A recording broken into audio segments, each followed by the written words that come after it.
Esse é o Rádio Escuta Conversa, um espaço no canal Rádio Escuta Bagé, destinado a entrevistas com artistas, intelectuais, professores, cientistas e pesquisadores.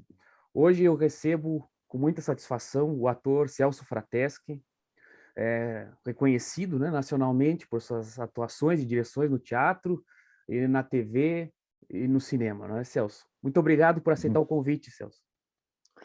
Eu que agradeço. Sempre um prazer conversar com as pessoas aqui desse país. Eu acho que dentro dessa coisa ruim que a gente está vivendo da pandemia, a internet acabou também proporcionando essas ligações que a gente não teria, talvez, sem essa dificuldade, né? Acho que é uma dificuldade que abriu portas aqui para a gente poder estar se encontrando. É um prazer, Ezio, prazer.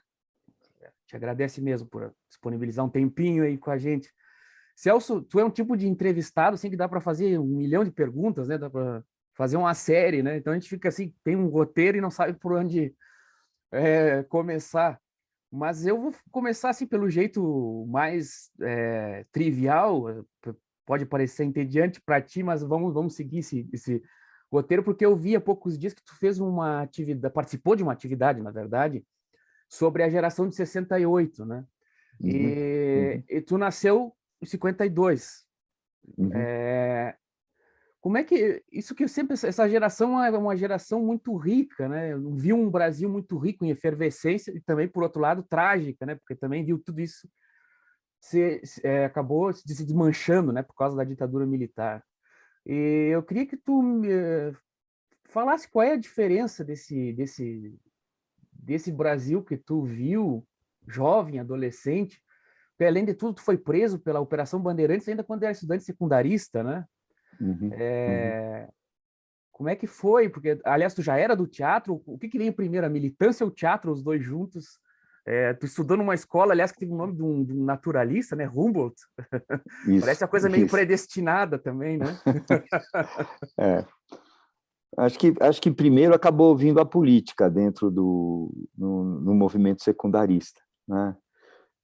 Eu acabei organizando e sendo presidente do Grêmio durante algumas gestões, 2 gestões lá na Vila Anastácio, como a gente chamava o Alexandre von Humboldt,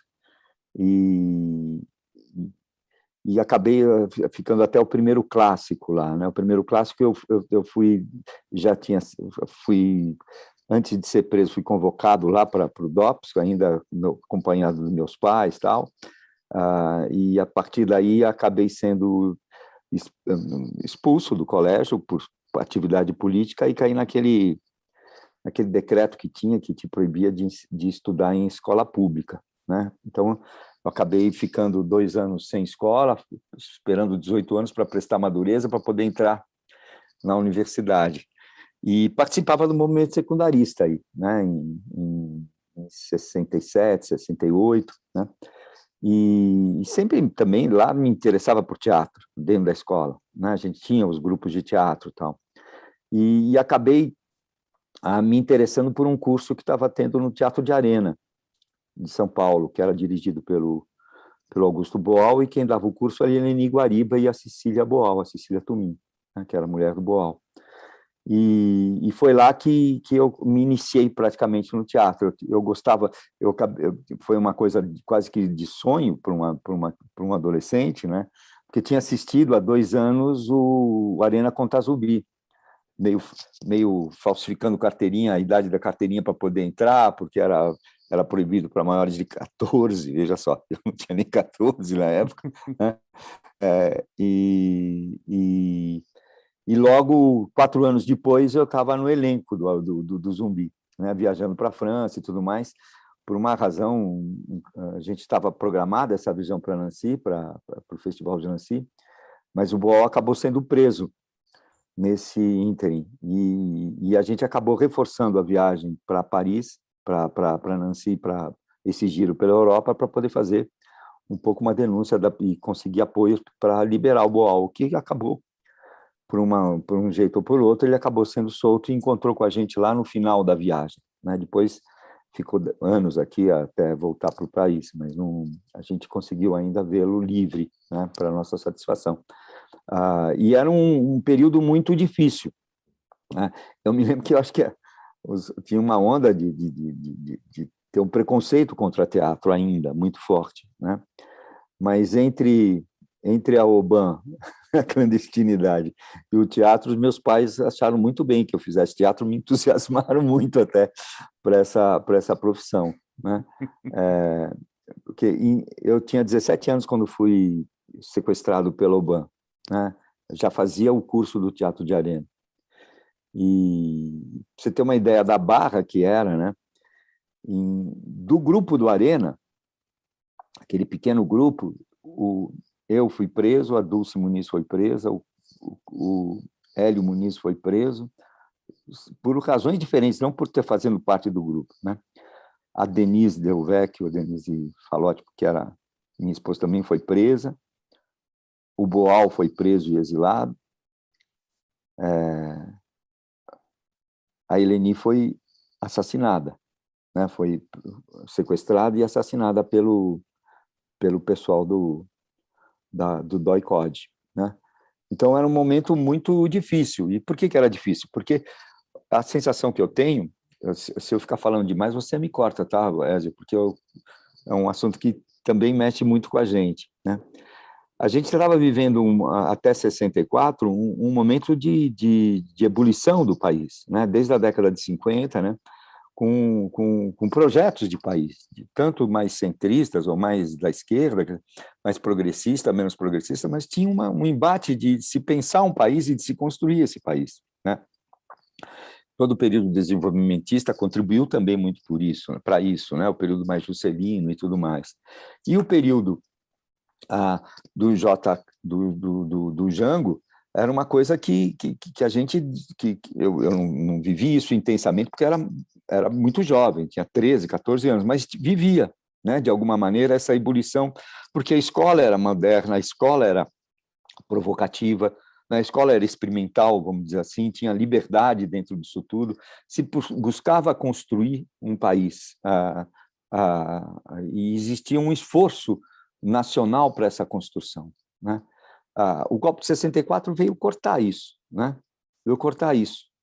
E nesse sentido, veio destruir e construir uma outra coisa completamente diferente, descaracterizando as melhores coisas até que o país já estava construindo, né? Uma coisa é você ter um programa de alfabetização de Paulo Freire, né? Onde você pensa o cidadão como principal e desenvolve a plenitude desse cidadão e de seus direitos de cidadania. A outra coisa é você ter um Mobral como proposta de alfabetização, que pega até um outro elemento técnico do Paulo Freire, mas destrói completamente o sentido. Um emancipa o cidadão, o outro escraviza como uma mão de obra barata, né? Então, esses dois projetos de país é que estavam em jogo, e era bom estar do lado certo aí, né? Apesar dessa batalha a gente ter perdido para os militares em 64, principalmente depois em 68, e seguido até a década de 80, né? Com essa desgraça toda da ditadura.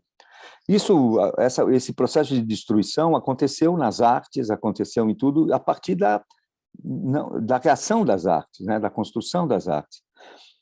Que no teatro, cinema, pensa tudo que tinha de música popular brasileira, o cinema novo, o teatro político brasileiro, o teatro brasileiro como um todo, né? Mesmo o teatro mais comercial, era todo muito vibrante, né?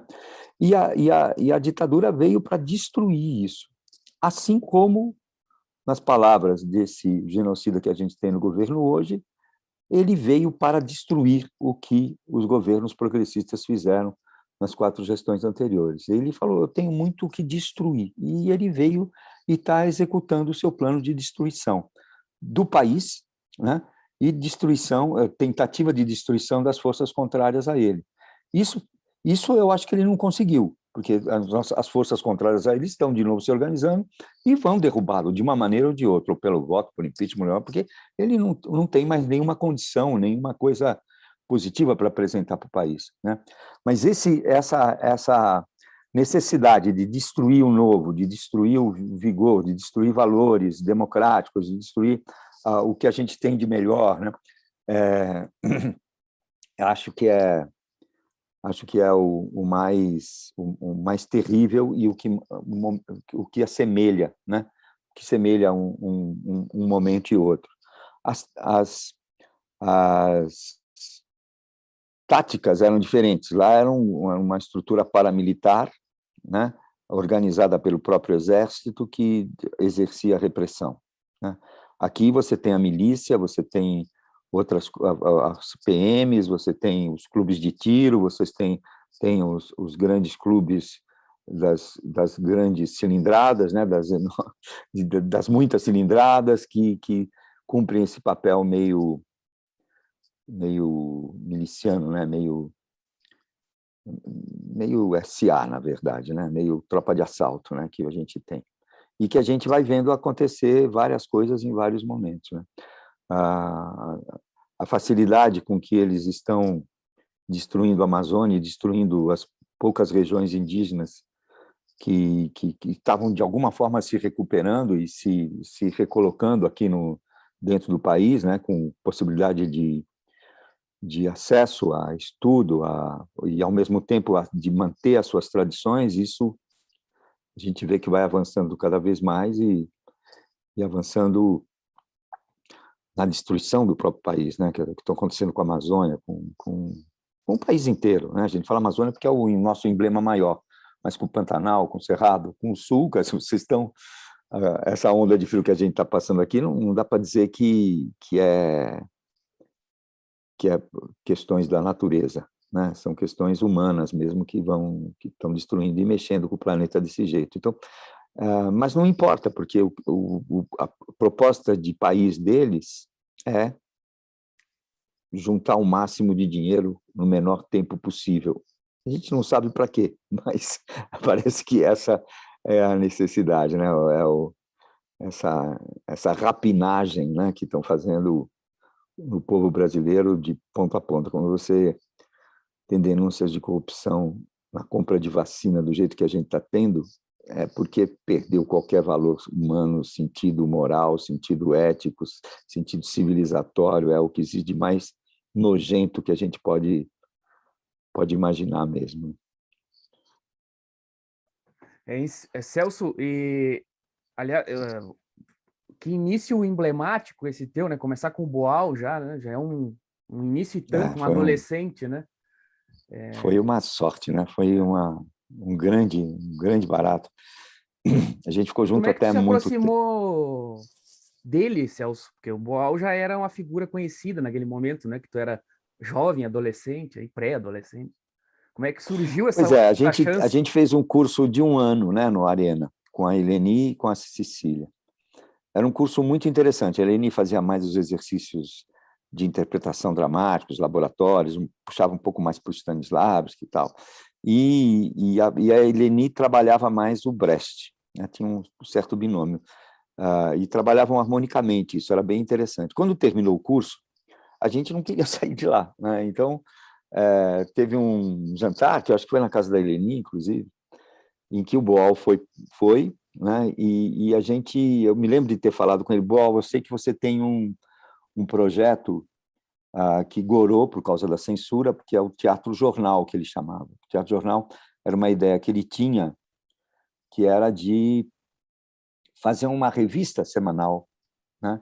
Em que, às segundas-feiras, o pessoal bancários, o pessoal de serviços do centro da cidade, lá perto do Arena, poderia passar por lá, assistir as notícias e se informar, como se fosse um semanário teatral, né?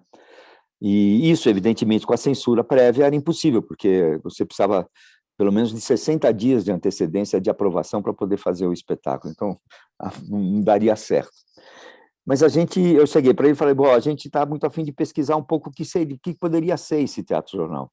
Você daria espaço para a gente e permitiria que a gente trabalhasse essa sua ideia? E ele falou: tranquilo. Antigamente, lá no Teatro de Arena, tinha o Teatro Areninha, que era um teatro menor ainda que o Arena, né? Ele falou: podem usar lá, trabalhem lá e ver o que acontece. E a gente começou a trabalhar. Primeiro eu, Denise e Edson Santana, e depois a Dulce e o Hélio e o Elísio, pessoas que tinham feito o curso. E a gente começou a teatralizar notícias de jornal. E, para testar, chamava amigos para assistir. Isso foi virando uma febre, né? A gente fazia de 15 em 15 dias, não de semana a semana. E começou a ir muita gente. Eram espetáculos fechados, não eram abertos para público, nem nada disso, mas a gente tinha que ter senha para o pessoal entrar para assistir a dramatização, a teatralização das notícias. Até que, num primeiro momento, o Guarnieri foi assistir, adorou, que estavam montando o Arthur Ui no Teatro de Baixo, e o Boal foi em seguida. E o Boal gostou muito da história, e na genialidade dele, ele propôs uma estrutura para aquilo, e construiu um espetáculo que não era muito bem um espetáculo, era quase que um anti-espetáculo, era uma aula de como teatralizar notícias de jornal. E, a partir daí, a gente colocava também os conteúdos que a gente queria. Eram 9 técnicas, se não me engano, que apresentavam para o público essa possibilidade de transformar teatro num jogo de salão, né? E assim não teria censura possível, né? Porque não teria como fazer isso, era um pouco voltar. O Boal costuma dizer que o teatro jornal foi a pré-história do teatro oprimido, uma vez que começa aí o povo tomar o poder teatral, né? Vamos dizer, entre aspas aí. E isso acontecia e começou a acontecer muito isso. A gente começou, eu me lembro que as pessoas tinham um código para entrar, sempre lotado, muita gente, e a gente conseguiu fazer esse espetáculo, né? Era uma notícia de jornal, o texto já estava censurado, porque o jornal já era censurado previamente também, então a gente mandava o texto já censurado para a censura recensurar, né? Mas a gente conseguiu driblar bem essa história mexendo com a diagramação, mexendo com a estrutura, as próprias técnicas jornalísticas, a gente tentava transformá-las em técnicas teatrais também, né? A leitura paralela, quer dizer, fundia 2 notícias, uma explicando a outra, era uma coisa bastante divertida e bastante contundente. Bem, a gente chegou a formar mais de 40 grupos de teatro-jornal, né, na universidade e nos bairros aqui em São Paulo. E isso foi uma febre naquela época. E foi aí que a gente teve o maior contato com o Boal. Como ele que dirigiu e fez a história, a gente teve contato direto com ele, né? E quando pintou a primeira viagem, que era para a Argentina, ele falou, não, eu vou levar o Teatro Jornal porque eu quero ampliar essa discussão. E ele levou a gente.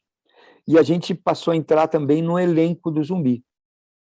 Aí que a gente ficou muito próximo, né? E ainda com muito pouco tempo de vida junto, depois até convivi mais com o Boal quando ele voltou para o Brasil. Eu cheguei a vê-lo 2, 3 vezes no exílio, em alguma viagem, uma vez que fomos para Lima, e depois a gente foi visitá-lo lá em Buenos Aires, quando ele ainda estava em Buenos Aires. Mas ele foi uma figura fantástica e fundamental para a vida em nível particular, né?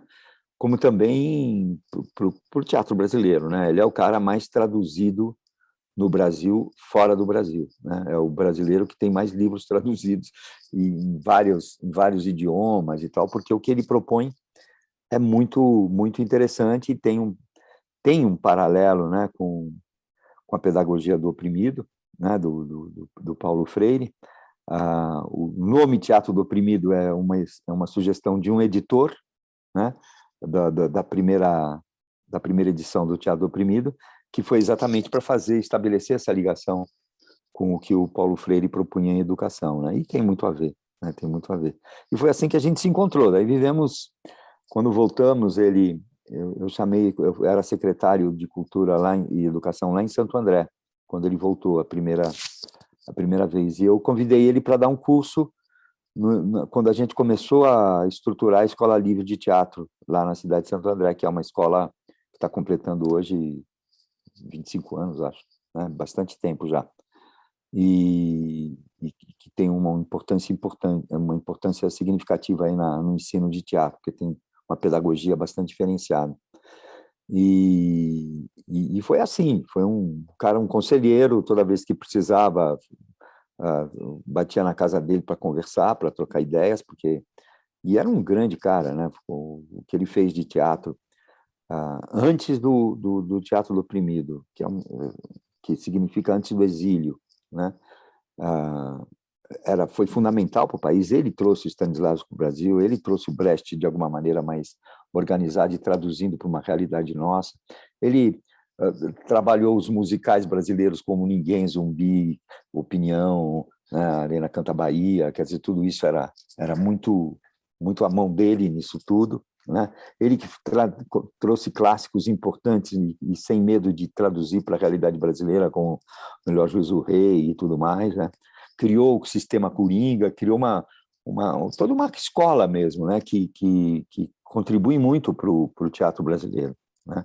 Principalmente e depois do exílio ele se dedicou mais ao teatro do oprimido, né? Ou às técnicas de teatro oprimido, teatro invisível, teatro fórum, né? O arco-íris do desejo, quer dizer, uma série de técnicas que ele desenvolveu, né? E ganhou o mundo, né?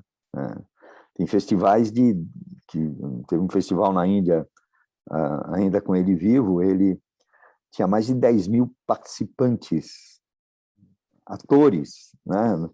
Que criou uma parada, era uma passeata, né?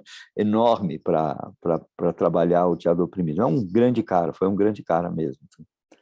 Celso, e que livros e que autores é que formavam o imaginário de vocês nessa época? Primeiro, assim, o jovem Celso, né, do movimento estudantil, o que liam, o que estava circulando na época, né? A gente sabe o Sartre, aliás, o professor Paulo Arantes, da USP, sempre disse que o Marx do movimento estudantil sempre era de manual, né? Ninguém lia muito bem o Marx, né? Como é que eram essas leituras de vocês? Eu era desse manual, entendeu? Desse manual. Eu não tenho uma grande formação teórica, não, né? A minha formação é bem mais prática mesmo, né? A gente tinha alguns livros que a organização passava para a gente, né? Eu pertencia à ala vermelha do PCdoB na época, e tinha os textos que passavam de estudo da gente, de formação política mesmo, né?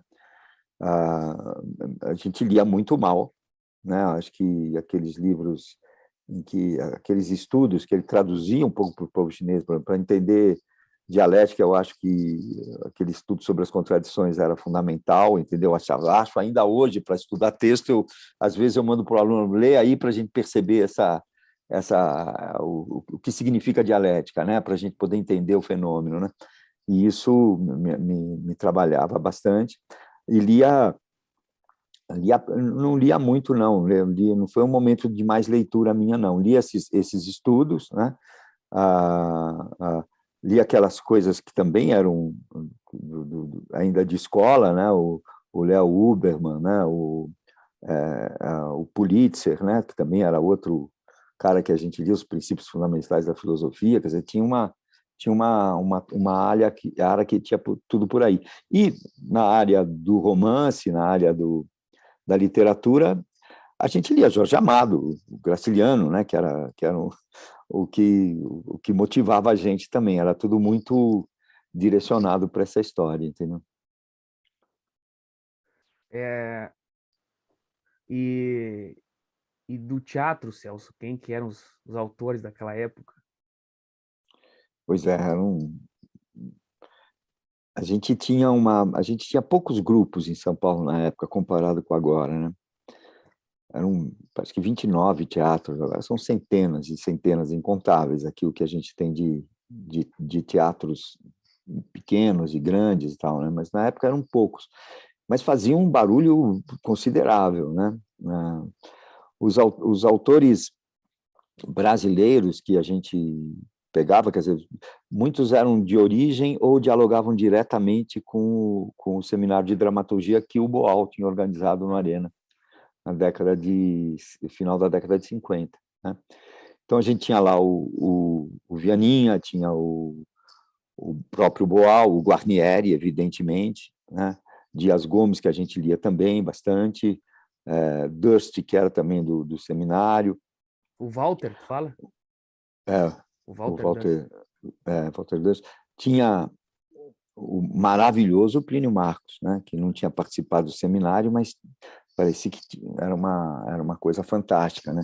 Então você tinha muitos autores, uma dramaturgia brasileira nascente, muito importante, né? Isso sim, acho que a ditadura acabou, né? Destruiu todo mundo. A gente, nessa época que eu estava, existia um teatro mais militante já, né? Mas antes de falar do teatro militante, tinha já tinha uma oficina que montava clássicos europeus, né? A maior parte deles, né? Era Gorky, né? O Chekhov, né? Eram grandes autores, e Brecht, né? Montou o Galileu e a Selva das Cidades, que eram também espetáculos emblemáticos que bagunçavam a nossa cabeça de uma maneira definitiva, né? E tinha o teatro mais militante anti-ditadura, já que o Boal era uma das pessoas importantes nisso, né? Porque ele traduzia isso na própria peça, né?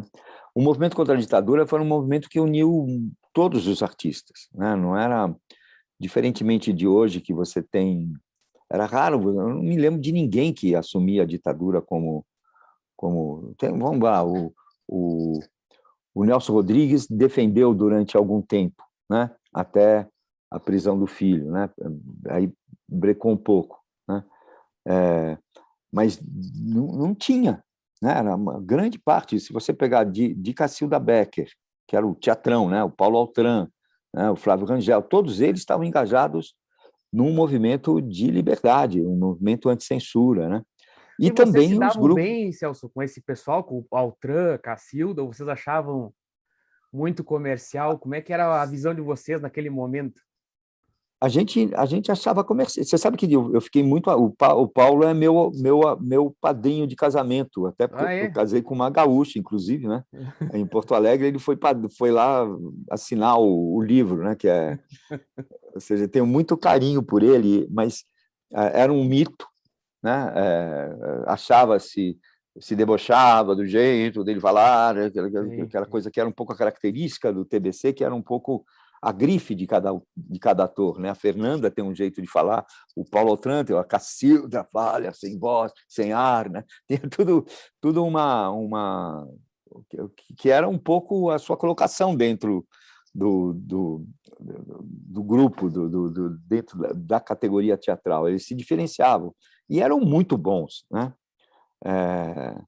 O Paulo, nessa época, só fez Liberdade, Liberdade, que é um espetáculo emblemático, né? Com o texto do Flávio Rangel e do Milo Fernandes, né? A organização deles dois, né? São textos da história do Teatro Universal, né? O Paulo fez o Glauber, Terra em Transe, né? É Então ele lindo, estava né? na ponta disso tudo, né? Ele, apesar de ser considerado ator tradicional e tudo mais, ele estava na vanguarda da história, entendeu? Então eu acabei ficando mas muito amigo dele mesmo. Fiz duas peças com ele, duas ou três, acho que duas peças. Fiz a Tempestade e fiz o Para Sempre, que era um espetáculo mais intimista, tal, da Maria Adelaide Amaral. Então tinha essa unidade. Hoje você não tem mais tanta essa unidade. Você tem a sociedade mais cindida, né? Ou pelo menos, talvez, sei lá, eu não sei, mas rolou muita água debaixo dessa ponte aí, né? Acho que as formas de financiamento talvez viciaram um pouco a produção do teatro brasileiro como um todo, como na arte em geral, mas... Aliás, Celso, isso é uma pergunta que a gente sempre fica, assim, quem está fora do sistema da arte, né? Como é que se financiavam nesse momento, né? Porque hoje parece tão difícil, tudo é tão difícil, né? E como é que viajavam? Vocês viajavam para Paris com as peças do Boal? Aliás, para a França, né? Não era para Paris. Como é que funcionava todo esse processo naquele momento? Se eu te falar, a gente nunca foi rico, mas É, sempre foi o público que financiava. era. E hoje dá A para. gente, O público financia nossa, hoje também ou não? não, porque ele deixou de ser interessante para a produção, né? Eu fazia 8 espetáculos por semana, terça, domingo, 2 sábados e 2 domingos. Aí pingava o tostão para pagar o papagaio que a gente fazia no banco, que os juros eram menor também, né? Então você levantava o que precisava e depois com a bilheteria você pagava. Às vezes se ferrava, que a gente nunca foi, não fomos milionários, né? Nem somos hoje, eu sou um trabalhador. Né? A gente dizia que teatro não tem aposentadoria por tempo de serviço, a gente está ferrado, entendeu? A gente tem que trabalhar até o finzão mesmo, né?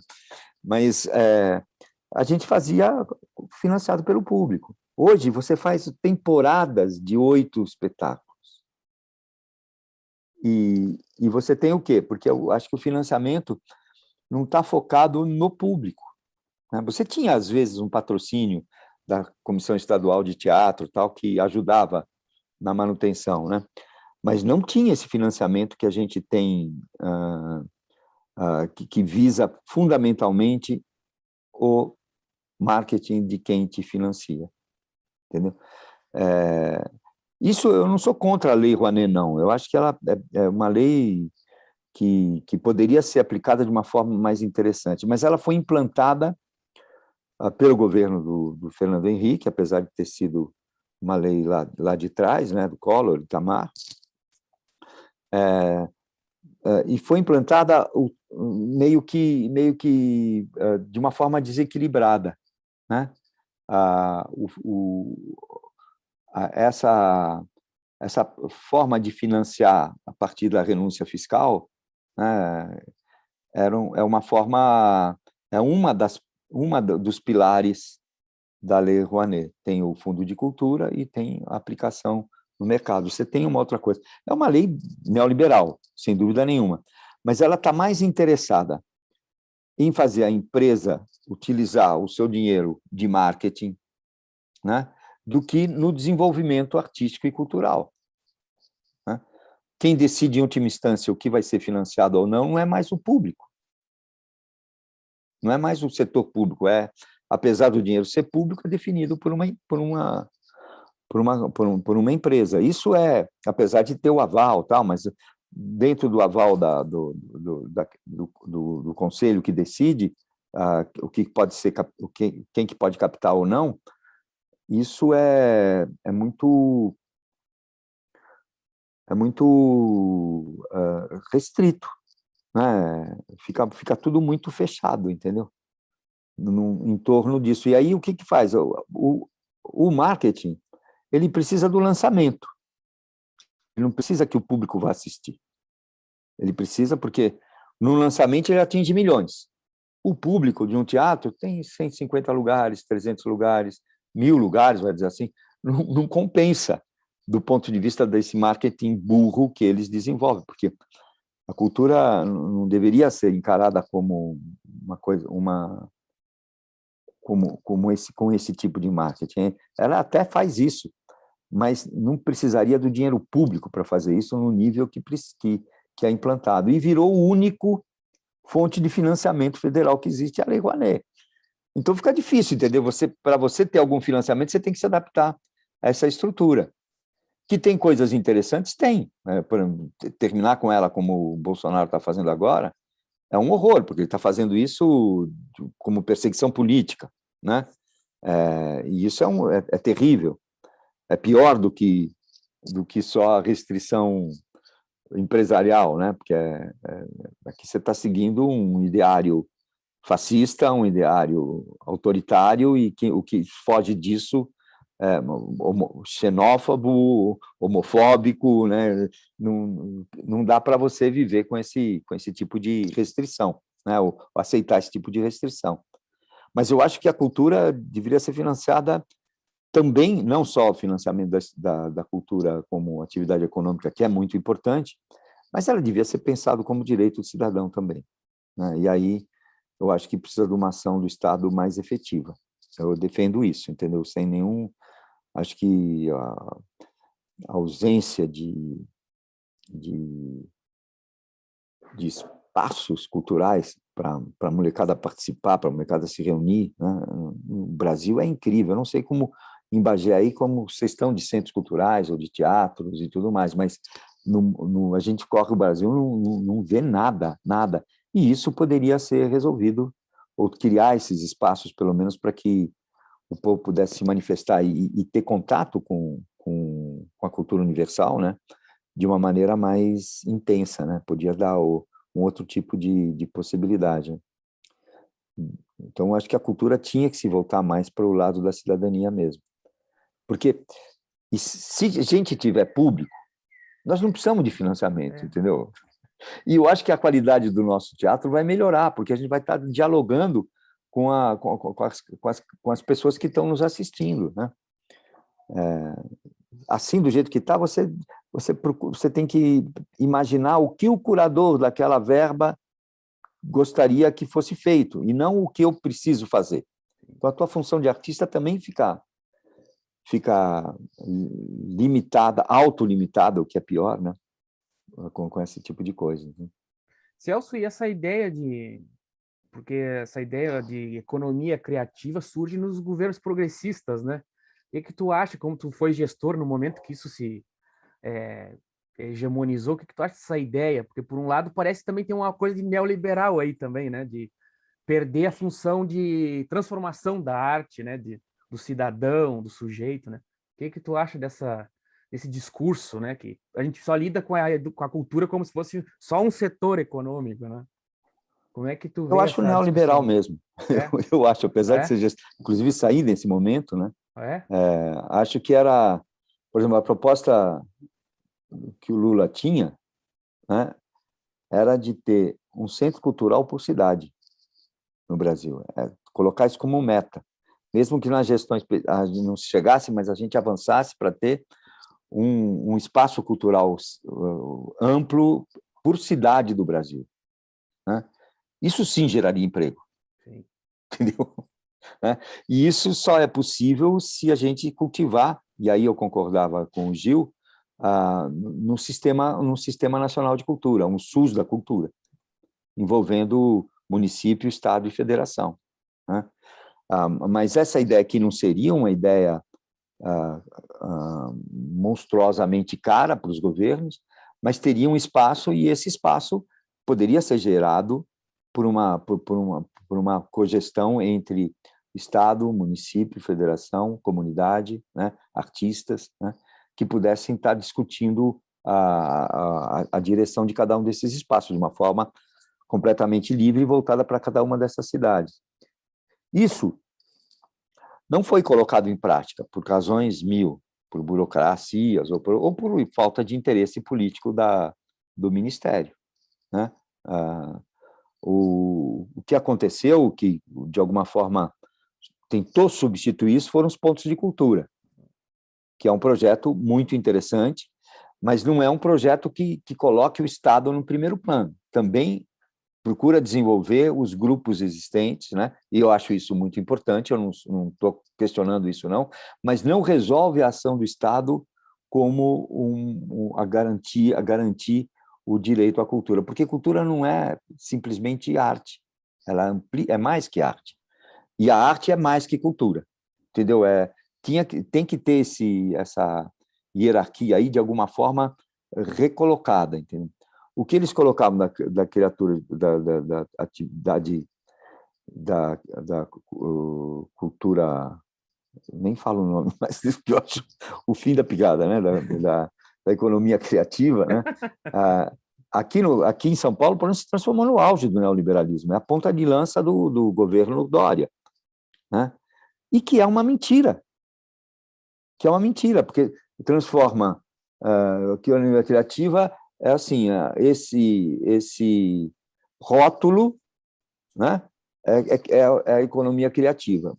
É diferente do que mas isso não pode pasteurizar ou abaixar ou nivelar o que significa a necessidade de um trabalho cultural ou de desenvolvimento artístico livre, entendeu? E independente, né? Acho que Celso, é tu falou diferente. aí que tu era que tu saiu, né? Tu era da Funarte, é isso, nesse momento, né? Isso, O que isso, que faz isso. a Funarte, Celso? Só para a gente deixar claro para quem assistir. Ninguém sabe, né? Ela foi muito importante durante a ditadura, era um Pois foco é. de resistência, né? A ditadura criou programas incríveis, muito graças aos funcionários que existiam naquela época lá, né? Depois ela foi acabando perdendo um pouco ela se confundia com ações locais de cultura, né? por exemplo, eu não acho que Bagé, o Rio Grande do Sul deve ter uma representação da Funarte? Acho que não, deve ter uma representação no Ministério. Da Funarte, não, né? No Estado. No Rio, tem 7 teatros. Em São Paulo, tem 3 espaços. Por quê? Porque ela disputa com o município e disputa com o Estado uma ação local. No meu modo de entender, a Funarte deveria ser uma agência financiadora importante, né? E que direcionava um pouco para onde iria a cultura, as ações culturais no país, né? A partir, evidentemente, do processo democrático, né? Mas não é isso que acontece, ela está bem perdida, e ela tem a memória da arte brasileira, né? Tem um SEDOC com coisas incríveis, muito precariamente organizado, né? A gente tem espaços fantásticos, né? A gente tem, por exemplo, pensar na questão da memória, né? Da arte brasileira era muito importante, né? Mas poderia transformar, por exemplo, o Teatro de Arena num centro de estudos do teatro político brasileiro, poderia transformar o TBC num centro de estudos do teatro brasileiro como um todo, né? Porque lá foi um pouco o berço, tem até uma razão histórica para fazer isso, mas que tivesse voltada para o Brasil inteiro. A Funarte hoje, desde a capital foi para Brasília em 60, 59, né? Bom, até hoje a Funarte é no Rio, né? Não deu tempo de se organizar. Não, e se você fala, se Bagé pede um trabalho musical, eles vão pegar um maestro do Rio para ensinar Bagé. Como se Bagé fosse uma coisa a ser catequizada, e não como dar espaço para que Bagé produza o que tem que produzir. Era sempre uma coisa, uma relação iluminista, uma relação estranha que a Funarte tinha, né? Mas nem isso tem mais. Nem isso tem mais, né?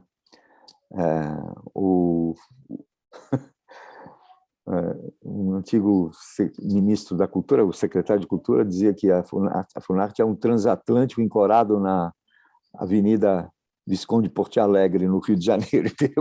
É um prédio maravilhoso, é um prédio, né, muito bonito, né? O Museu o edifício Capanema lá, e que está lá encalhado, né? Está lá encalhado. Você tem uma ideia, só uma anedota. O Pixinguinha que a gente fazia, que a gente tentou mudar, e também tomou um cacete do cão por isso, por exemplo, um grupo de Roraima vai apresentar em Sergipe. Bom, esse grupo inteiro sai do Roraima, vem para o Rio ensaiar, porque o diretor é do Rio. É do Rio ensaiar. E daqui, ele vem do Rio, ele vai para Sergipe. Se fosse de Roraima para o Amazonas, também viria para o Rio e ia para lá, entendeu? Era uma coisa, essa visão centralizadora do Rio de Janeiro era terrível, terrível. Aliás, Celso, tu foste, como é que foste parar como secretário de Cultura, entrou nesse meio, né? Tão difícil que é lidar com, imagina um artista lidar com burocratas do Estado, né? Como é que isso é o entusiasmo do pós-ditadura que te levou para esse lugar? Sem dúvida tem isso, mas tem também um pouco um compromisso, né? Durante toda a minha vida até então, até 88, 89, que eu fui para Santo André, eu estava do outro lado, né? Eu estava reivindicando. E, de repente, as prefeituras, as propostas progressistas começam a ganhar algumas cidades importantes, né? E te chamam para colaborar com isso. Você fala, não, agora eu quero continuar na minha Bem Bonde, e fala, não, tem agora a possibilidade de construção. E foi nessa que eu entrei, e gostei muito, você quer saber, entendeu? Gostei muito de trabalhar com o Celso Daniel, gostei muito de trabalhar no segundo governo petista aqui em São Paulo, né, de 2000 a 2004, e foi muito bom, entendeu? E depois na Funarte também, quando o Gil me chamou, acho que deve ter sido pela experiência aqui em São Paulo, que foi muito rica, né? Também fui com todo o ânimo, né? Eu não consegui na minha revisão pessoal, não foi um momento feliz da minha vida, né? Talvez por estar fora de São Paulo, mas não consegui realizar muito o que a gente estava pretendendo, o que a gente achava que deveria ser feito, entendeu? Entramos muito conflito internos, né? Com então o secretário executivo, depois com o ministro Juca Ferreira, né? Então não tinha muito como seguir adiante nessa história, entendeu? Aí não foi bom, não foi bom. Entrei em contato com um lado mais pesado da política que eu não tinha encontrado ainda aqui em São Paulo e em Santo André, entendeu? É por isso que o Abu Janra te chamava de escoteiro, por essa vontade de... O Abu Janra, queridíssimo, né? Que saudoso, né? Como é? Foi bom trabalhar com ele. Ele era muito provocador no cotidiano, né? Trabalhou em peças com ele, Celso? Ensaiei. Trabalhei como ator, né? A gente dividiu a Gaivota, que era a direção da Daniela, com a Fernandinha, o Matheus, o Nastergalli. E ele fazia também a peça como ator. Era maravilhoso.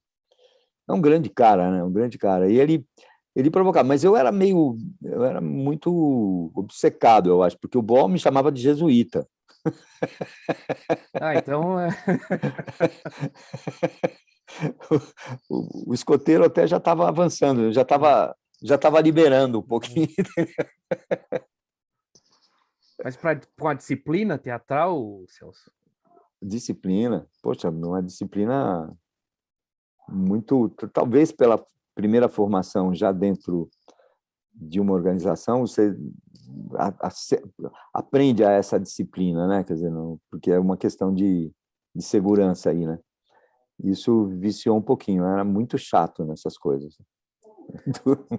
Celso, e Agora estou melhor. o que hoje em dia ficou, quando tu tem um grupo, né, de teatro, o que ficou, por exemplo, desses autores como o Brecht, o Stanislavski, o que ficou sobrou deles, ou eles se desatualizaram? Como é que ficou isso nas técnicas hoje em dia para o pessoal mais jovem, por exemplo? Tem alguma diferença? Como é que tu sente algum problemas e vantagens? Não, problemas não, eu acho que até tem uma conversa boa, né, com tudo. São mestres muito diferentes, às vezes, que me ajudaram a me formar, e isso acho que fez com que eu ficasse um pouco menos jesuíta, um pouco menos escoteiro, né? Quer dizer, acho que o teatro é que salva a gente mesmo, né? A arte é que salva a gente, porque o grande autor é aquele autor que te desfaz a cabeça, não que te faz a cabeça, né? Aquele que te questiona e que te joga para frente, né? E isso todos esses grandes mestres, ou todo artista tem como jeito de agir, né? Como atitude, né? E fica muito disso. Eu acho que o grande barato da experiência é você ter contatos com muitas diferenças, né? O que te faz lidar com a sua diferença de uma maneira mais tranquila também. O que é particularmente teu, né? E isso é legal, porque durante muito tempo você quer seguir o mestre, né? Ele te ensina, mas ao mesmo tempo te amarra, né? Ele é um pouco a meta, né? Depois de um certo tempo, quando você tem muitos mestres, você fala, não, acho que tem alguma coisa aqui que eu posso avançar de uma outra forma, né? E isso é muito prazeroso, muito prazeroso. E no contato com alunos, tal, com o grupo, com os cursos que a gente dá e com os ensaios, e quando eu dirijo, também é a mesma coisa, porque a minha formação pedagógica é uma formação do mestre ignorante, né? do Rancière. É pegar a coisa do nada e ir construindo a partir daquelas questões que aquele grupo, de alguma forma, está levantando, né? A grande dificuldade dificuldade e prazer da aula é você perceber o que aquele grupo formado para a construção de um conhecimento específico está trazendo para aquele tema que você, de alguma forma, teoricamente estaria um pouco mais avançado, né, naquele conhecimento, mas que aquela novidade vem pelo menos renascer essa sensação de descoberta e de construção de conhecimento, né? Isso é um baita prazer, né? É um baita prazer. A Escola Livre de Santo André é fundada nesse princípio, né? Elimina a categoria professor-aluno, né? Mostra a categoria mestre-aprendiz, né? O currículo é feito a partir do próprio grupo e não é um currículo pré-determinado, né? Quer dizer, você vai, a partir das qualidades das questões, não respondendo simplesmente à demanda, mas dialogando com as demandas que aquele grupo apresenta na sala de trabalho, né? É muito... Eu acho esse processo de construção do conhecimento fascinante, sempre, sempre. E lá é mantido pela prefeitura, Celso? Lá é mantido pela prefeitura, com muita dificuldade, sempre teve. Mas é mantido pelo conjunto de professores, pelo conjunto de alunos que participa efetivamente aí da gestão da escola. Sim. Celso, e tu teve contato, só por curiosidade, com aqueles, alguns já tinham ido embora, com aqueles italianos que vieram para o TBC Infelizmente não, tu não só por chegou. livro. Só por livro, né? O Rogério Jacobi é um cara genial, né? Tem esses caras todos, o da Versa, né? São pessoas que a gente conhece por informações do Boal, que às vezes falava, do Fernando Peixoto, falava muito do Rogério Jacobi, né? Mas não cheguei a ter contato direto com eles, não, infelizmente. Sim. Eu vi, aliás, eu esqueci de perguntar, como tu disse que não podia mais estudar, tu chegou aí para a USP depois? Como é que foi tu chegou? Como é Então, que foi a tua jornada depois? Eu entrei, acabei fazendo o Madureza, que chamava na época, né? Que é o equivalente a supletivo, acho, né? Uma coisa assim. E entrei na geografia, né? Tinha uma razão muito especial. A Denise, que era minha namorada, estudava no mesmo prédio na História. Então, não tinha nada. Eu já era teatro total nessa história, né? Mas nas primeiras semanas de aula, a gente percebeu o nível de repressão que estava a USP. Na sala de aula tinha um cara que era um torturador da minha turma lá, na OBA, né? E eu falei, eu não vou ficar aqui. Não tenho interesse. Pintou a viagem para a Europa aí, com exatamente essa viagem com a Arena. E aí nos mandamos. Não voltei mais, não. Essa viagem que o Lima Duarte participou também, que ele Foi. Ele participou da primeira parte da viagem. Ele foi para Nancy com Zumbi. Era uma aula também assisti-lo, né? Eu tenho uma anedota divertida aí que o Lima saiu, né? A gente fazia mais o coro do Zumbi, né? Não tinha uma grande participação, tinha 2, 3 falas, tal.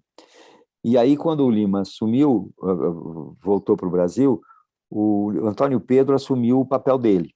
E eu assumi o papel do Antônio Pedro, de algumas áreas, algumas falas do Antônio Pedro. E tinha uma hora que eu me lembro que eu era muito jovem, né? 17 anos, 18 anos. E eu tinha que chegar, o personagem tinha que chegar e falar, Gangazumba, meu ganga. E o Antônio Pedro falou, que foi, meu nego? Falou, mataram o Gangazona. Já falou para Zumbi? E eu respondia, sim. Quais são as ordens? Nenhuma, meu ganga. Era uma cena que apontava a derrota do Palmares, né? Uma batalha do Palmares. E eu me lembro que eu me aqueci fora, me fiz... Agora é a minha cena, né? E entrei. Gangazuma, meu ganga. Fala, meu nego. Mataram o Gangazona. Já falou para Zambi? E eu, nervoso para caramba, falando, não.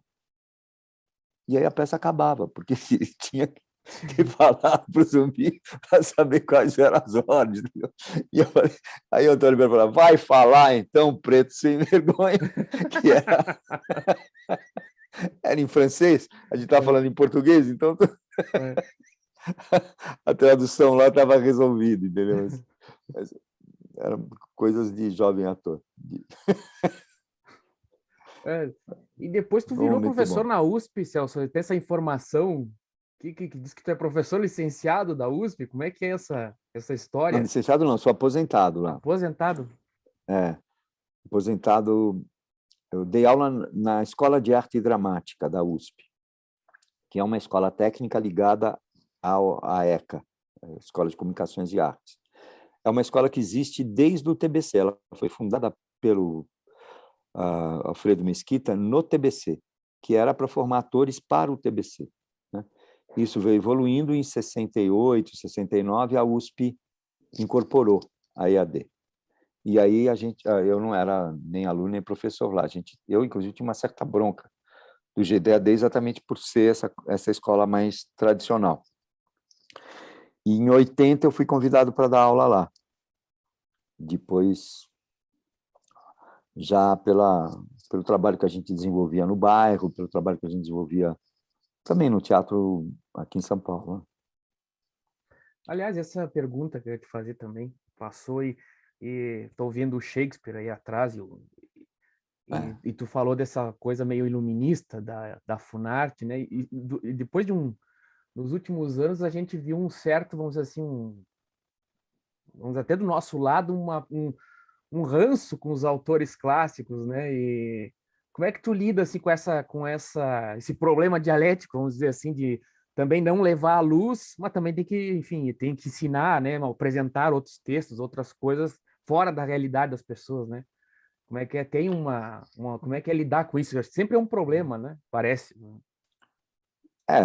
Tem muita gente que acha isso, né? Eu não acho, não. Eu acho que Eu também eu acho que o clássico tal ele é importante exatamente porque ele nos fala hoje, né? Eu, por exemplo, monto o tempo todo. Acho que a gente monta textos contemporâneos, sem dúvida nenhuma, extremamente importantes, legais, mas que de alguma forma está dialogando com aquele clássico lá atrás, né? Então, não dá para dizer que Shakespeare não é nosso contemporâneo, como não dá para dizer que Chekhov não é nosso contemporâneo, que Brecht não é nosso contemporâneo. Então, as atualizações desses clássicos, que às vezes a gente está vivendo um pouco aqui em São Paulo, não sei como é aí no Sul, me parece empobrecedor demais, tanto da nossa realidade quanto do autor, né? O Brecht ele era um autor extremamente atuante, né? Na Alemanha nazista, depois no exílio, né? Mas ele é importante por isso, mas é importante também pelo como que as suas histórias, como os seus textos nos falam ainda hoje. Eu não preciso fazer grandes adaptações, pelo contrário, quanto mais eu deixar ele de alguma forma datado, emblematizado naquela época, mais eu vou entender a minha, né? Quando eu tento confundir as duas coisas, me parece que eu faço um trabalho de desinformação, de confusão e de mitificação da realidade, né? Então, é claro que se eu falo um texto, a Dinamarca é uma prisão, eu não preciso falar o Brasil é uma prisão. O público não é burro, ele faz ilações, né? Pelo contrário, ele é bem mais inteligente do que a gente, então ele vai fazer a ilação que ele bem entender. Se eu tento dizer olha, botar a bandeira do Brasil na Dinamarca, me parece uma obviedade que elimina a capacidade de criação e de pensamento da plateia. E o teatro serve também para uma ação política, né? Ele também é generoso nesse sentido, mas ele é arte, né? Eu acho que a gente não devia abrir mão dessa coisa da arte que é abertura, né? Que é ampliar horizontes, que é ampliar possibilidades e não restringir, né? E não simplesmente dar soluções, né? Eu não acho que é por aí, né? E aí eu lido um pouco questionando isso. Você tem uma coisa muito, hoje aqui em São Paulo, que é um teatro quase que depoimental, né? Eu falo da minha vida, né? Eu acho que, não sei se a nossa vida é tão interessante assim para ficar no teatro, entendeu? Eu acho que talvez as fábulas, as histórias, ou as não histórias, ou às vezes, porque eu acho que necessariamente não precisa ser uma história linear, nem nada disso, mas acho que o que é colocado deve sugerir sensações para quem está assistindo, e não catequeses, né? Sim, eu também tenho essa impressão a respeito Então, por desse exemplo, um experiência. autor que a gente monta muito aqui, que vocês vão ver hoje à noite, essa noite que vai passar, né? Não sei quando vai para o ar a entrevista, mas A gente coloca o link embaixo depois, fica gravado. O Grande Inquisidor, do Dostoiévski, é um texto genial, e de um autor que eu discordo completamente do ponto de vista político dele.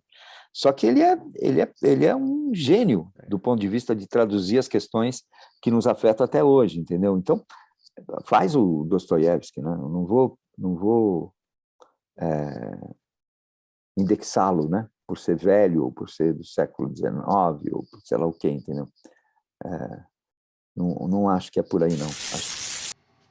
E nós, que assumimos a responsabilidade dos seus pecados em nome da felicidade deles, nos ergueremos diante de ti e te diremos: julga-nos, se podes. E essa tua relação com os russos, Celso? Como é que isso surgiu com o tempo, com leitura? Como é que isso...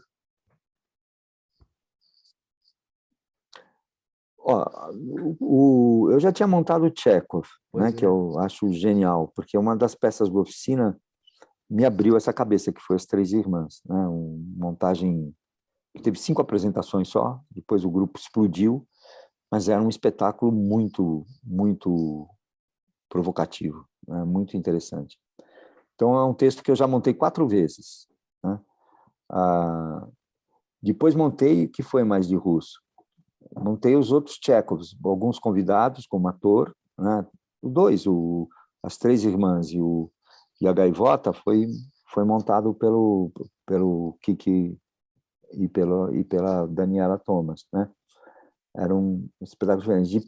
E trabalho aqui muita coisa, mas não tenho uma preferência especial pelo tcheco, pelos russos, né?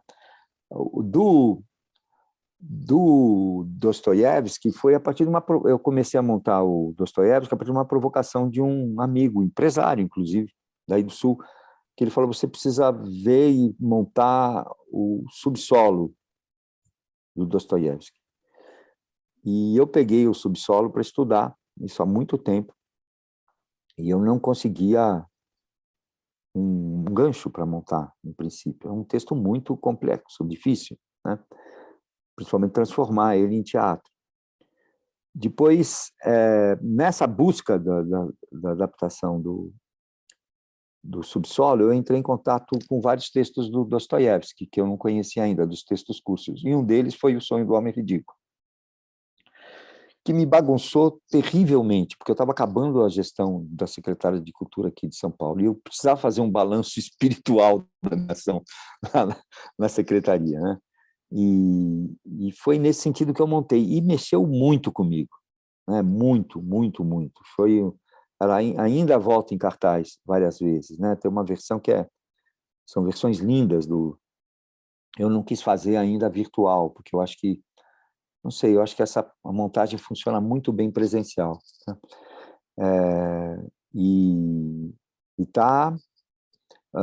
A partir daí eu falei, bom, então vamos ver. Daí apareceu na minha mão também o Grande Inquisidor. Eu vi a montagem em vídeo do Peter Brook e vi a montagem do Patrick Cherot, aí, o Festival de Porto Alegre.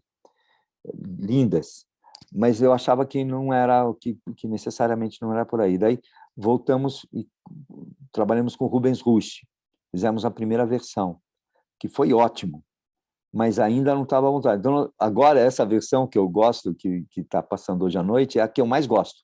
apesar de ser virtual, não ser teatro presencial. Acho que é a que mais se encaixou dentro da perspectiva do texto e do teatro virtual. E foi assim, como a gente, por exemplo, eu moro dentro de um teatro, minha casa é literalmente no teatro, né? A gente tem essa facilidade de tá refazendo o texto. A gente não tem essa preocupação da novidade. A gente quer, a nossa ideia aqui do Ágora é de aprofundar mesmo alguns textos, algumas pesquisas de interpretação. Aqui, basicamente, tudo isso está dentro de um caminho que é o teatro narrativo, que é um ator narrador, né? Como é que isso ganha teatralidade ou ganha efetividade nesses textos que a gente tem montado. Então, é um pouco isso, Ezio, não é uma preferência, mas de repente você mergulha numa coisa. A gente ficou anos com Machado, né? Fizemos a Machadianas, fizemos Tchecovianas, fizemos Tennessee Williams, o nosso repertório, tanto de pesquisa quanto de cena mesmo, quanto de teatro de formação, é muito amplo. A gente não tem nenhum preconceito, não, né? Pelo contrário. Vamos para os textos nacionais, vamos para os textos latino-americanos. É uma grande montagem que adorei, foi o Potestado, o Pavlov, né? Pavlovsky, aí da Argentina, de Buenos Aires, que era um texto fortíssimo. Muito. O Paulo Arantes até foi comentar com a gente esse texto. Foi muito bom, muito bom. Celso, tu escreveu um texto chamado A Pandemia, né? O que é esse texto aí, quando jovem, tem alguma coisa a ver? Será que tu previu o futuro? 50 anos antes, né? Mas era um texto sobre a pandemia de gripe espanhola, de 18, né? E foi um texto que a gente fez quando saiu do Teatro São Pedro. E a censura estava muito barra, era de 73, 74, né? E a gente resolveu fazer um teatro-jornal mais histórico.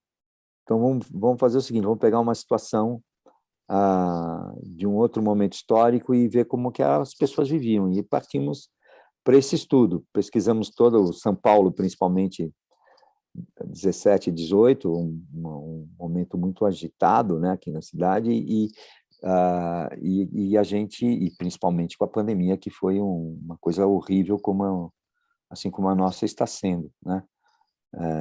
Só tinha uma dificuldade maior, a gente não se comunicava, né? Muita gente, depois de 2 anos que sai de casa, não encontra mais nada, né? Com serviço, não tinha SUS, né? Uma mortandade absurda e indigna, né? Muito, muito louco. E a gente pesquisou esse momento, várias notícias como que o jornal retratava esse período, né? E construímos a peça por aí, eu e o Paulo Maurício. Depois esse texto também, como a gente gosta de retrabalhar a coisa, né? Se transformou nos Imigrantes. Uma cena dessa foi desenvolvida, eram várias cenas, um espetáculo muito divertido. Foi muito interessante até para ajudar a gente a se fixar na Zona Leste de São Paulo. A gente percorreu várias regiões, né? Durante o ano inteiro, fazendo cursos, pelo menos um mês de temporada em cada uma dessas regiões, e resolvemos nos fixar lá na Zona Leste, na Estrada de São Miguel. E lá ficamos por 5 anos. Né? Foi o melhor período da minha vida, do ponto de vista de aprendizado. Mas é isso, né? Eu me perdi agora, eu estava falando Da pandemia. Da pandemia. Daí fizemos Os Imigrantes e agora tem uma outra peça que eu acabei de reescrever esse mesmo texto, que se chama O Peixe e a Gaivota, que é um pouco esse texto todo retrabalhado. É bem legal. Bem legal essa possibilidade de aprofundar, né? Só para não te ocupar muito, mas eu queria falar disso, porque depois que eu falei contigo, eu fiquei pensando assim, porque a tua imagem na minha cabeça, eu sempre tive a tua imagem, né? E eu fiquei pensando, de onde saiu a imagem do Celso, né? E fui procurar ver que novelas ou filmes tu tinha feito, né? E não consegui descobrir o que era, da onde, o que poderia te conhecer, né? Mas teu personagem na Muralha era forte, depois tu fez novela, como é que é? O Beijo do Vampiro também era forte. Isso. E, enfim, mas não descobri. Só que aí fiquei pensando, falando nos italianos, no Gianni Ratto, né? Que ele fez um papel no filme que ele fez um morto no Hugo Giorgetti. Do Jorge. E ele disse, aquele é o papel ideal, porque cinema não tem que ter fala, não tem que ter palavra. Ele deu numa entrevista, né? Então, para ele, aquele era o papel ideal para ele. E aí eu queria ficar essa tua relação com o audiovisual, porque como é que... primeiro foi o cinema, né? Como é que tu entra na TV? O que eu me lembro assim, de ti forte, ainda que não consegui descobrir a origem, né, do meu imaginário, onde é que tu tá no meu imaginário, deve ser por aí, Muralha, o Beijo do Vampiro, mas me lembro de um curta escrito pelo Edson Passetti, que tu, roteiro do Passetti, e depois um bem mais recente, que eu vi muito pouco, já é uma novela mesmo, que tu tá subindo uma escadaria, que tem um coronel, assim, uma cena, tá subindo uma escadaria, eu acho que é um capítulo só que tu deve fazer uma participação especial. Então são as duas cenas que eu me lembro bem de ti, assim, a origem eu não lembro, né? Mas aquele curto do Passetti também foi bem experimental, né? É bem experimental, que fizemos lá no Pacaembu, né? Um poema anarquista espanhol, né? E tu tem uma relação com eles, né, Celso? Como é que é a tua relação com esse pessoal da PUC? A gente volta e meia eles usam aqui para fazer. Acho que eu gosto muito do Edson, né? De gente esse pequeno, foi 1 minuto, né? Era um espetáculo, um filme pequenininho que a gente fez lá no Pacaembu. E ele sempre vem, ele veio aqui comentar o Grande Inquisidor, e essa visão, esse ponto de vista do anarquismo histórico mesmo que ele defende, né? Que ele defende, tem o grupo no Sol lá dentro da PUC, que estuda o anarquismo e pratica, né, de alguma forma mais efetiva, me interessa, porque eu acho que ele não... É interessante o que ele coloca como...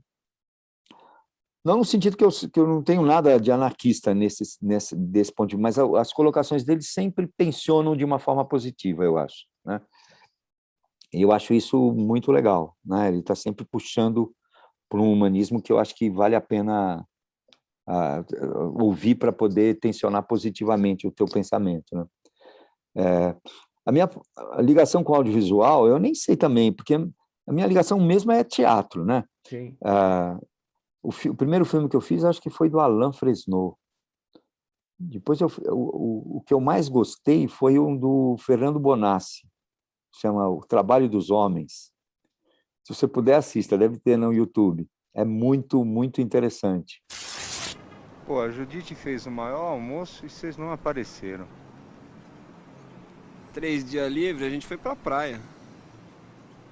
Vocês não disseram que iam? Eu não disse.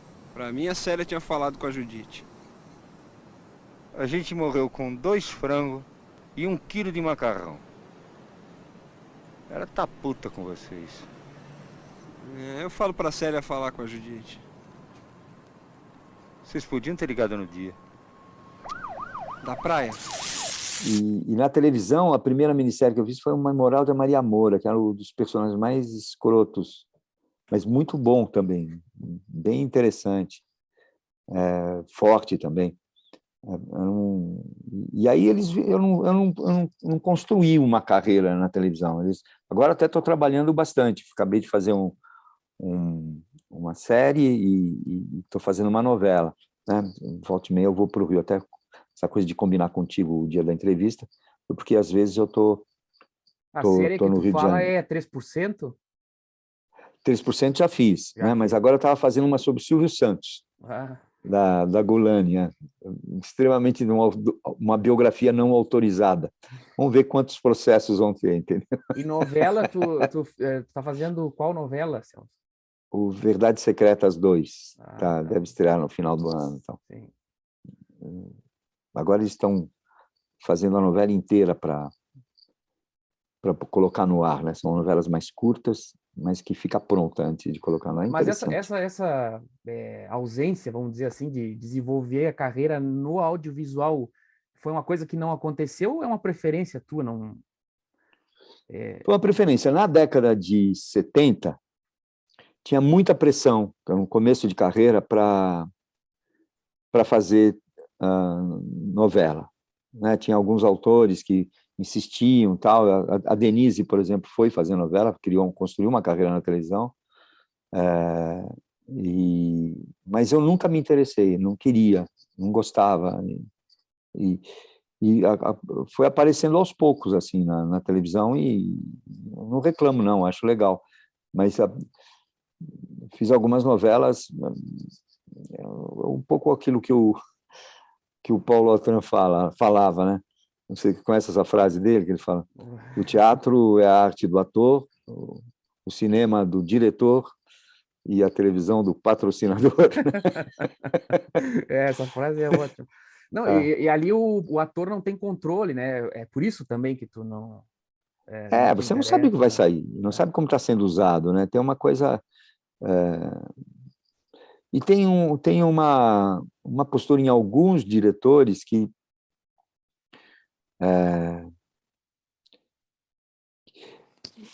tem um interesse maior pela naturalidade, né?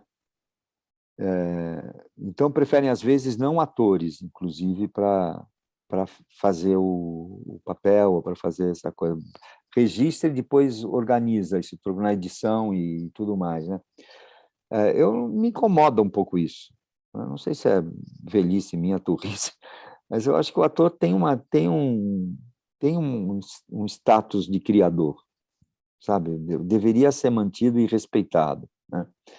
Acho que tinha que colaborar, mas são artes que, apesar de serem industriais, são mais pessoais, né? Em última instância, né? Tem é despersonalizado no nível e muito voltado para aquele que vai defender lá a edição final, né? Mas Eu essa não tenho exigência... nada... Eu gosto também, o exercício é legal, entendeu? Mas tenho consciência de que você tem que tem essa dificuldade, né? Essa exigência de naturalidade, tu acha isso vem em alguma, vamos dizer assim, uma escola, ou isso é o meio que criou? Tu acha que isso... Como é que surgiu isso aí? Não, faz parte da mitificação do sistema, eu acho, né? Necessária para o sistema, né? Como se o nosso ofício não exigisse trabalho, fosse natural, entendeu? Sim. E se valoriza como se fosse um dom de Deus, né? E não uma construção, né? E isso é muito estimulado, né? Muito estimulado, porque é o que vende, é o que torna a pessoa diferente, né? Nós não somos diferentes, nós trabalhamos, construímos, trabalhamos com um material delicado, que é a alma humana, que é as relações humanas, mas é trabalho, não é nenhum dom divino, entendeu? É uma construção, né? Qual personagem mais que ficou mais tempo no ar, tu teve que gravar mais? Esses recentes agora, Celso? Não, acho que foi o Beijo do Vampiro mais longo. É. Ficou até o final. E foi interessante, porque essa novela eu não ia fazer, né? Eu ia fazer só a primeira parte, que era a parte histórica e tal, né? E aí, não sei por que cargas d'água, eu ia fazer até a Casa de Sete Mulheres junto, acho que é isso, foi mais ou menos na mesma época. E eu tinha sido contratado para fazer um papel nas Casas de Sete Mulheres. E aí eles fizeram um acerto lá e me jogaram para fazer a novela, que precisava do herói ficar mais tempo lá, né? E lá fui eu. E eu me lembro da primeira vez, também isso aqui eu adoro contar porque eu acho divertido. Tinha que eu estava todo prateado, vinha luzes, escambau, tinham efeitos especiais da época, né? Que eu tinha que fazer um gesto para matar o vampiro, que era o Tarcísio Meira que fazia, né? E o diretor falou: inventa um gesto. Aí eu não tive dúvida. E era a eleição do Lula, né? E ele não percebeu na época, e saía fogo assim do L, né? E o L matava o vampiro. Aí, quando foi para o ar, eu não podia mais mudar o gesto. Então, toda vez, e fiz uma propaganda subliminar. Uma molecagem bem gostosa. Eu sempre tinha uma... É curioso, porque eu sempre tive na minha cabeça que tu e o Zé Carlos Machado são gaúchos. Depois que eu fui ver que não era, sempre ficou Sempre achei que vocês eram gaúchos mesmo. É. Talvez por É, ser casado com uma gaúcha agora, vai ver que com tem a alguma Silvia coisa de Morelli. sotaque aí que É. tu herdou. E tu tá gravando, Celso, um filme, né? Órfão da Rainha, tu participou, aliás, já gravou, né? Já gravei, já gravei. Quando Muito é que... interessante, de uma diretora mineira. Eu não sei, porque agora com a pandemia eles perderam um pouco os cronogramas, né? Mas eu falei com ela, ela disse que continua trabalhando no filme, tá? Elza Cataldo, a diretora. Bem interessante. Celso, só para... Sobre, Pode terminar. não, um filme histórico, né? Sobre a chegada o primeiro inquisidor aqui no Brasil, né? E é muito interessante. Isso é um filme que vale a pena aí ficar de olho quando aparecer. Vamos procurar. Eu vi, tava vendo as notícias, não sabia, né? Do filme. Foi gravado em Minas mesmo, né? Foi em Minas, né? Celso, e Em como é que Minas. ficou? Como é que no final dos anos 90 criou o Ágora? E isso aí surgiu por causa dessas tuas experiências no setor, vamos dizer assim, de gestor, como gestor também? Como é que surgiu o Não, Ágora? não, não, não. O Ágora existia aqui esse prédio que foi fundado em 78 como Teatro do Bexiga, né? E ele ficou fechado um tempão. E aí eu estava voltando de Santo André, né, recém-viúvo, e tinha acabado de casar, tinha ficado viúvo e acabado de casar com a Silvia. E fiz um projeto para esse projeto de ocupação do Teatro Eugênio Kuznet. E perdi esse projeto. Da mesma forma, o Roberto Lage também tinha enviado um outro projeto e que também tinha perdido. Aí ele chegou para mim e falou assim: "Ô, Celso, é o seguinte, eu sei que você perdeu, eu perdi também, mas o projeto é esse, vamos conversar e vamos ver o que a gente faz." E a gente conversamos, pensamos, elaboramos uma coisa, e aí ele falou: "Tem o antigo Teatro do Bexiga que está fechado. Vamos pedir para alugar e a gente dá um jeito lá." E a gente fez isso. Na cara e na coragem, a gente acabou fundando o Ágora, depois de muita conversa, definindo metodologias, os 4 eixos, quer dizer, foi um pouco um trabalho de planejamento super interessante, né? Acho que é por isso que permanece até hoje aí com o vigor que tem, né? E sobrevive à pandemia. E foi assim que surgiu, né? Aí eu tive que me afastar quando fui secretário e quando fui presidente da Funarte. E depois, que eu voltei, o Lage acabou saindo, né? E era eu, o Lage, a Marlene e a Silvia, né? Aí acabou ficando eu e a Silvia só, né? Mas a gente volta e meia trabalha juntos, tanto com a Marlene quanto com o Lage. Eles só não se interessaram mais com a dificuldade da administração aqui também, dos pepinos todos, né? E, Mas Celso, grandes caras. quantas pessoas são no grupo? Varia bastante, né? A direção é minha e da Silvia. A gente tem hoje 10 pessoas, né? 10 pessoas que estão trabalhando aqui. Trabalhamos com o Wojciech. Esse é alemão, não é russo. É muito bonito também, né? E estamos estruturando um trabalho sobre uma coisa que o projeto chama Ensaio sobre a Verdade, que é uma coisa que a gente vai desenvolver agora com textos contemporâneos, né? Vamos construir um texto para isso. Como é que a pandemia, Celso, como é que eles sobreviveram, os atores, na pandemia? Eu falei com um Cada um músico há do seu poucos jeito. dias e ele é Com casado com quem? um músico aqui do Rio Grande do Sul, chamado Arthur de Faria, e ele é casado Sei. com uma... ele faz música para teatro, né? A gente conversou a É, respeito disso. Ele é casado com uma atriz, né? E ele estava falando com a dificuldade, né, dos atores e das atrizes, né, no meio da pandemia, porque músico ainda pode dar aula e gravar em casa, né? Mas ator já restringe muito mais, né? foi muito difícil, está sendo muito difícil. A gente aqui com a Ágora partimos para esse teatro virtual, né? Fizemos um decálogo, tudo tá bom, concordamos, não é possível teatro sem público presente, mas vamos pensar o seguinte: o teatro não se limita a ter um público presente, porque isso também outras artes têm, o que caracteriza o teatro além disso. E a gente fez um decálogo para tentar ver como essas características podem permanecer dentro dessa plataforma aqui, né? E foi bem interessante. A gente trabalhou bastante nisso. Conseguimos alguns apoios, vendemos, fizemos uma temporada, quase 6 meses, né? Todo sábado e domingo, sexta e sábado a gente fazia, né? E agora estamos nesse festival aqui agora, com o Grande Inquisidor. Em agosto estreamos o Diana, né? E depois o Horácio do Rainer Miller também. Então tem várias possibilidades, várias coisas que a gente vai fazendo. Agora, foi muito importante a Lei Aldir Blanc aqui em São Paulo, né? Muito importante aqui a prefeitura, por mais discordâncias que temos nela, do ponto de vista geral da administração, a área de cultura conseguiu cumprir essa lei, não sobrou praticamente nenhum tostão, e isso acabou ajudando muito os artistas a passarem esse momento ruim. Não foi suficiente, evidentemente, cada um tem que se virar, teve que se virar de alguma maneira, mas foi um apoio muito importante, né? Até porque manteve a estrutura de um possível sistema nacional de cultura, né? Envolvendo federação, estado e município, e aqui em São Paulo foi importante, né? Celso, e antes da pandemia, na gestão do Bolsonaro, já se sentiu, o teatro sentiu algum problema de financiamento, de desorganização, assim, pressão nesse âmbito? Censura, né? Impedimentos de espetáculos, ameaças, né? Muita coisa.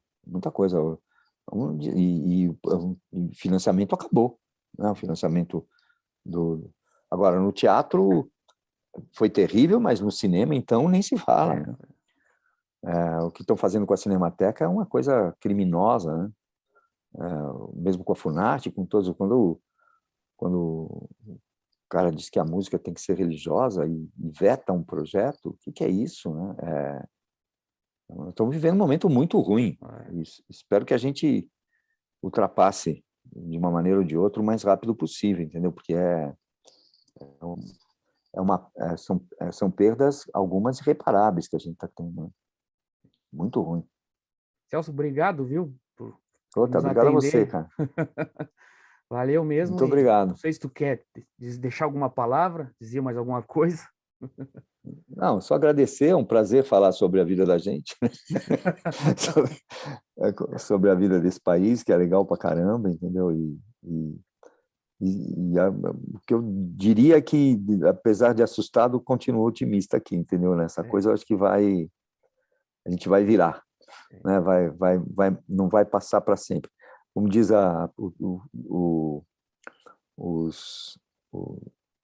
na internet agora, diz que os negacionistas estão com uma certa dificuldade de ver como que no Japão é noite e no Brasil é madrugada. Por que eles programaram os jogos para madrugada? Os terraplanistas estão em dúvida atroz, né? Mas o mundo é assim, gira.